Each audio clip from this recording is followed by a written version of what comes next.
નમસ્કાર દર્શક મિત્રો, હું દિનેશ ગોહિલ અત્યારે તમને ચોંકાવનારા દ્રશ્યો બતાવવા જઈ રહ્યો છું। અત્યારે હાલ હું ઊભો છું ડભાસા ખાતે આવેલ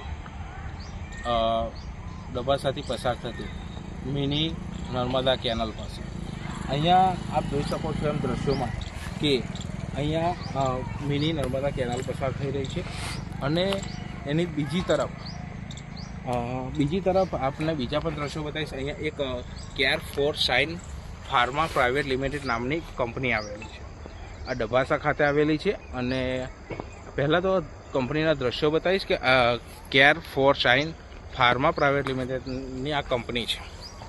મિત્રો, અહીંયા વાત એમ છે કે આપ દ્રશ્યોમાં જોઈ રહ્યા છો એમ આ કંપનીની બાજુમાં જ આજે તમને એક એવી ઘટના બતાવવા જઈ રહ્યો છું જ્યાં વિકાસના નામે વિનાશ અથવા તો કહી શકાય કે જાહેર સંપત્તિ પર ખાનગી કંપનીઓનો કબજો જોવા મળી રહ્યો છે।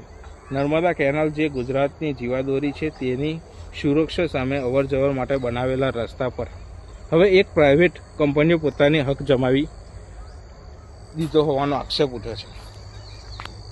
આ ઘટના છે નર્મદા કેનાલની બાજુમાં આવેલા જે રસ્તો સરકારી તંત્ર દ્વારા કેનાલના નિરીક્ષણ ખેડૂતોની અવરજવર માટે બનાવાયો હતો ત્યાં હવે સામાન્ય જનતાને રોકવામાં આવી રહી છે।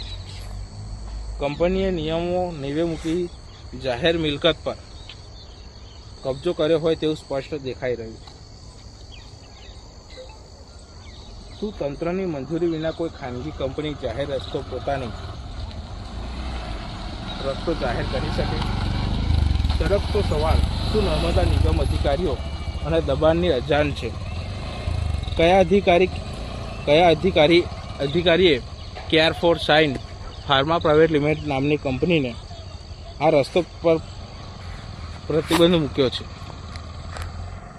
શું સામાન્ય જનતાના ટેક્સના પૈસાથી બનેલ રસ્તાને હવે કંપનીઓ જાગીર બનાવી દેશે?